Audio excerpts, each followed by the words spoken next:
Yo, I'm about to switch my camera. Oh, you can see that. Oh, there it is. Intel Arc Battlemage in the palm of my hand. You can see the Intel Arc B580. Yes, I did get a review sample from Intel. I'm really going to be able to take a look at this. Really, if you look back on any of my GPU recommendation videos, then I've basically only been slightly excited about products once you get over, I don't even know, like $500 or something. It's just stupid. You try to buy a GPU and it's like, I don't want to pay $500. Like, why is there not a good entry point GPU out there? And I think it's actually the most hilarious thing that probably the best value GPU at the moment is the RX 6750 XT, based on an architecture that is 4 years old now. 4 years old. We still are getting this card still brand new, technically. Why have we not had a better option since freaking 2020? Like, if you want any decent gaming experience, you're going to be looking at basically the cheapest option from Nvidia. I've made a whole video about this, is the RTX 4060. I have that exact model of the 4060 in my hands. Yeah, it's not really that impressive. I made an entire video about this, just how much this card kinda sucks, or it's just disappointing for everything, because you're paying $300, the same price as 6750 XT. But this card only has 8 gigabytes of VRAM, which means if you want to turn up settings at all in any game, even like the newer games especially, but at 1080p even, this isn't enough RAM on the GPU a lot of the times, and you're still paying $300. And you can't turn the settings up to high sometimes. It's crazy. It's crazy. The card is not that exciting. And then AMD's lowest tier option from their latest generation is actually the RX 7600. And this goes for $250 right now. Also offers 8 gigabytes of VRAM. It's about the same performance as the 4060, but goes for cheaper and you don't get the NVIDIA features like DLSS and that kind of stuff. And if you want to give it more VRAM, there's a model out there that has 16 gigabytes, but you got to pay another $65 at the moment just to get another 8 gigs of VRAM. It's like we don't have an option that has decent VRAM, decent performance at an entry level price of like $250. And that's what Intel's, at least what they're trying to solve here. Are they going to succeed? I don't really know. But we can look at what Intel is saying from their first party stuff and see if there's anything to go off of. Intel is going to be launching the Arc B580 and the Arc B570. This is their second generation. So if you want a reference point, the architecture itself is called XE2, whereas their first generation was just XE1. I like how Intel's been naming their stuff. It's pretty simple. The numbers always stay the same between the generations, but they just put a different letter. You know how the alphabet works, all right? So that's the idea, basically. But we can see the specs for this card, and that can give us an idea of how it's going to perform. And they also have given us some performance numbers as well. I'm showing you the wrong thing, but yeah, they give us some performance numbers that we can compare it against. First off, I think we talk about the price. $250 for the Arc B580. I'm going to keep wanting to say A580. It's going to take a little bit to used to. Whenever a new generation of cards comes out, it messes me up. And this is going to be $250, so the same price as the RX 7600 right now, cheaper than a 4060. Also, the B570 is going to be $220, but this one is launching in mid-January, whereas the B580 is launching in mid-December here. So there's a pretty big gap between them. I'm not sure how this card's really gonna be. You can see that there's gonna be a decent difference between these cards, but in terms of price, there's actually only a $30 difference. It's kind of like the same situation, if you remember, with AMD's GPUs with the RX 7800 XT and the RX 7700 XT. When they launched, they're only $50 apart. A lot of the times you just end up buying the higher tier card. It has XE cores, which is basically all the cores on the GPU. It's going from 20 to 18 on the B570, and then also like everything is just kind of cut down a decent bit. And then even the clock speed is dropped down. It has less VRAM. This is the big thing about these GPUs. And there's a 192-bit bus on the B580, which is the same bit bus as the RTX 4070 or the RTX 3060, for example. And it's a 160-bit bus for the B570. So those are the big things. And then they draw a decent amount of power, 190 watts, 150 watts on the B570. So that's kind of what we're looking at there. And then here's the rest of the stuff here if you're interested in what this looks like. $250, you can get a 12 gigabyte GPU, which means this card can pretty much do any gaming at 1080p whatsoever. It's gonna be a 1080p demon. That does, if you dig into it a little bit deeper, because it uses 2 gigabyte modules on it. That means that they had to use a 192-bit bus for the memory, and that means that the memory speed is actually slower than the last generation. The Intel Arc A580 only had 8 gigabytes of VRAM, and it was on a 256-bit bus. So actually the bit bus for the RAM was higher. And that does translate to higher memory speed. You saw the other one was at 452 gigabytes per second, but this one is actually at 512 gigabytes per second. So there's a difference of about 50-ish gigabytes per second, which will translate to a little bit of loss in performance in terms of memory performance, but the sheer capacity of the memory of having 12 gigabytes, I think like definitely outweighs having 8 gigabytes on the other one. 12 gigabytes of VRAM at an affordable price point. And that is probably the biggest jump of why the B570 doesn't look that interesting. So for $30 less, 2 gigabytes less VRAM, which actually might push it a little bit in games. That cut down, you're also getting the cores cut down and the memory speed cut down. It could really end up being a pretty big performance loss, probably up to 10 to 15%, I would think.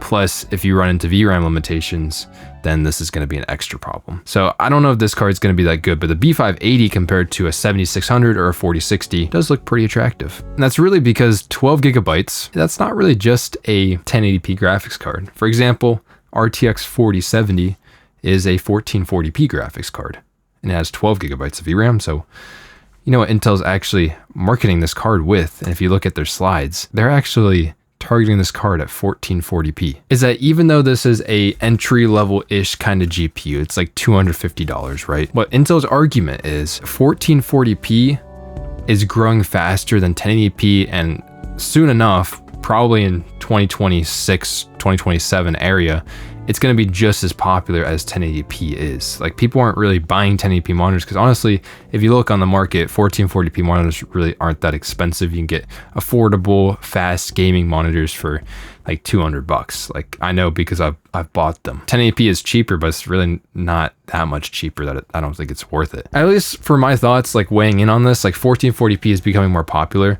A lot of these GPUs, like for example, the RTX 4060, it struggles a lot at 1440p. I mean, the biggest thing is probably because of the 8 gigabytes of VRAM. This card, the B580, if it is quite a bit faster, has a good amount of VRAM. Sometimes you could take advantage of upscaling or anything like that, even if it means playing at 1080p on a 1440p monitor.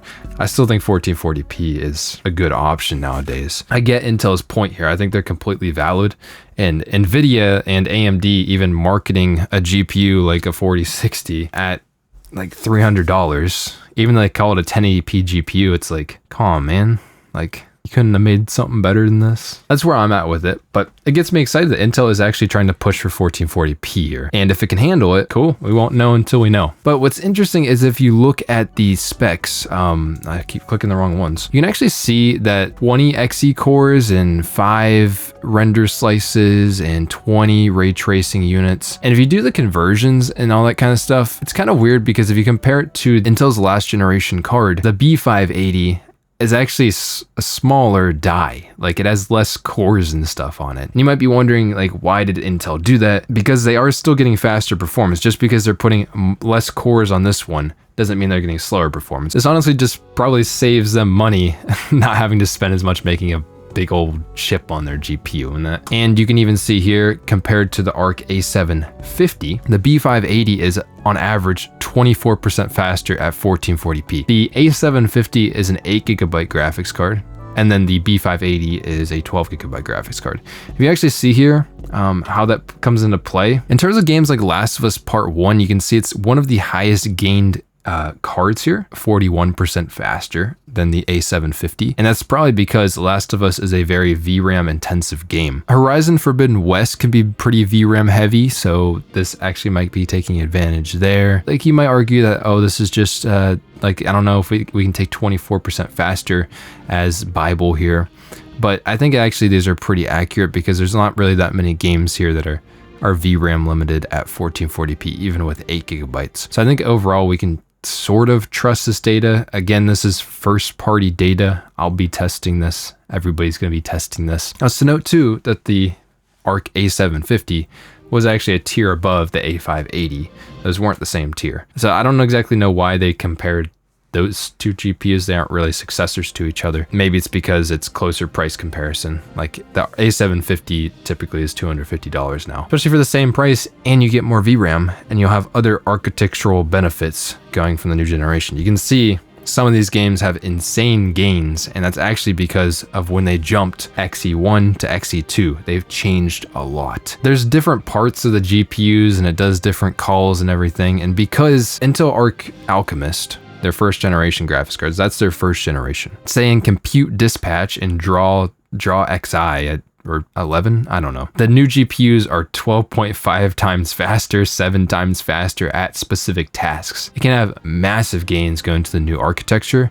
So on average, this will translate to not 12 times the performance. Think of this more of an average. That on average, the architectural improvements can add up to quite a bit. They've changed quite a bit with ray tracing. 1.5 times faster, 1.5, well, I'm not sure if this translates to 1.5 times faster, but there's 1.5 times more pipelines, 1.5 times more box intersections, 2 times more triangle intersections, 2 times more BV. Basically, ray tracing is probably gonna be on average at least 50% faster per core on the new architecture, which should translate to quite a bit more performance. Pretty much this is the best slide that we end up seeing, and they compare it to the 7600 and the 4060 and stuff, and they just show you here that in ray tracing performance, it's not 25% faster, no, it's 25% value to your dollar, which means in total, it's probably a little bit faster than the 4060 in ray tracing, because you kind of do that math there. It's actually only like 16% cheaper, but it's getting 25% more performance per dollar. So it probably is faster ray tracing wise than a 4060. But the RTX 4060 can't really do ray tracing anyways. So this isn't like a complete groundbreaking thing. I don't think the B580 is, I still don't think it's gonna be able to deliver good ray tracing performance at an affordable price, unfortunately. But one benefit is it does have more VRAM, which when you turn on ray tracing, you typically, your VRAM consumption does go up. So it'll probably help with that at least. And speaking of the 4060 and stuff, Intel has specifically compared it to the 4060. So we can go ahead and check this out. What Intel quotes from their first party benchmarks, keep this in mind. I probably partially cherry picked, but they also did test a lot of games. On average, Intel is saying that the B580 is 10% faster than the 4060 at 1440p ultra gaming. And you might be wondering, why are we saying that? Because NVIDIA never marketed the 4060 as a 1440p graphics card.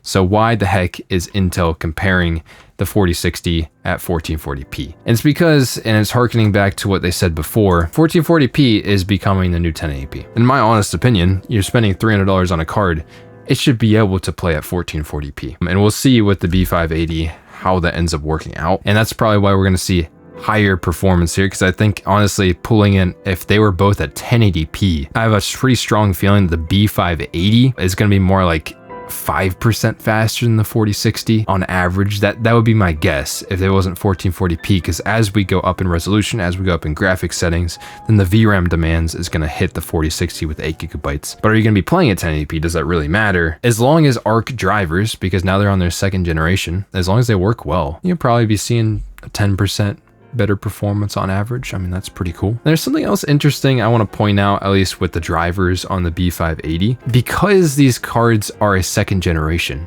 I bet Intel on their first generation, when they made the Intel Arc graphics cards, the Alchemist ones, that I bet there is things that were having problems with hardware and software, and they couldn't fix the issues. It's kind of like how we saw with this. And now that they've been able to, step back and see how the hardware and software kind of work together, we might see better optimization with their drivers overall and less issues in games. It wouldn't surprise me, because the first generation was more of a beta test. Maybe with the third generation, it'd be even better. What they're quoting is that it is about 10% faster than RTX 4060. The 4060 is right here at 62 FPS at 1440p. You can actually see that their Arc A770 was already pretty close to the 4060 at that price. 10% faster would be another like 6 FPS, which would mean that technically speaking, the B580 is going to be about the same performance as a 7600 XT, which currently is like a $300 to $330 GPU, and it's going to be coming in at $250. Now I'd expect a smaller gap at 1080p, And you see the 4060s here at 90 FPS. And that's what, about 4 FPS to get 5% difference. Probably going to be, again, about the same speed as the 7600 XT at 1080p. That would be my predictions of where this is going to land. $250 for a good amount of VRAM. It's going to have better ray tracing, just not as buggy as well, like with drivers and everything with Intel Arc. At that price, I think this is a pretty damn good card. I don't know why I was holding it like that, but I think this is a good card at $250. It isn't like insane. Like if this was $200, I would be shitting my pants, going crazy, flipping in the air, popping champagne. At $250, this is a solid card, and there's no other option from a newer generation that offers that same VRAM. Good, we'll see how the ray tracing performance turns out to see if it's worth using, but good overall performance as well, and offering other features that Intel does. Now first, before we dig into the other stuff, I wanted to kind of give you a tour of it, the card itself, because it kind of blew me away, because when I first saw the pictures of the B580 and it looked like this version of the card is $250, by the way. So this is a premium looking card for $250. Why is there just a giant hole in it? And I was like, that's going to look really weird if you're anything about aesthetics at all. And here is the card, just a little bit of a tour of it. It's like a soft matte plastic. Their first generation cards were really bad at fingerprints, but these, they seem to have changed the coating on it a little bit. It still gets some, you can see as it hits the light, like right here, gets some fingerprints on it. And in person, this giant hole thing honestly doesn't look bad. Like it looks intentional in person. So this obviously, this gives tons of airflow, at least how they've changed the board a little bit. If you compare it to say this AMD GPU, this is the RX 6700, you can actually see that the PCB itself, so what the chip is on, all the components on it, you can see that it's actually very long. It goes the entire length of the card.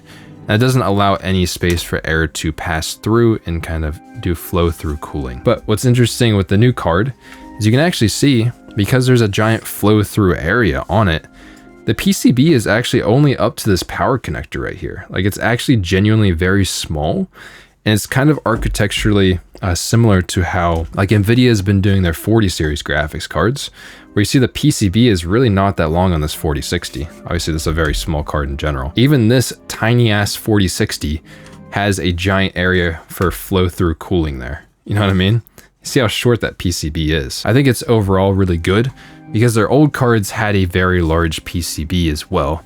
And having this flow through cooling actually does really help with the efficiency. And it also probably helps them cut down costs because it's a very light card now because it doesn't need as big of a heat sink. Overall, I think it's a nice smart design for the card. It looks good, it feels good. You feel premium when you're unboxing it. Now, I'm pretty sure this is the same box that everybody gets. Like, I don't think I'm special because I got a review sample of this card. If you guys know anything about me, enjoy upscalers quite a bit. I ain't gonna lie, I'm kind of an NVIDIA DLSS fanboy. I actually genuinely enjoy their upscaler a lot. What's interesting about Intel is they also have an AI upscaler like DLSS in certain ways. Like I've compared them image quality wise. Intel's XeSS upscaler is genuinely quite good. And that's why it's interesting, because with this generation of GPUs, Intel's introducing also the next generation of Intel XeSS. The super resolution component of it is going to be exactly the same, at least from what Intel has said though. There will be no visual differences with it. It's kind of like how when AMD went from FSR 2.2 up to FSR 3.0, the upscaler was pretty much exactly the same.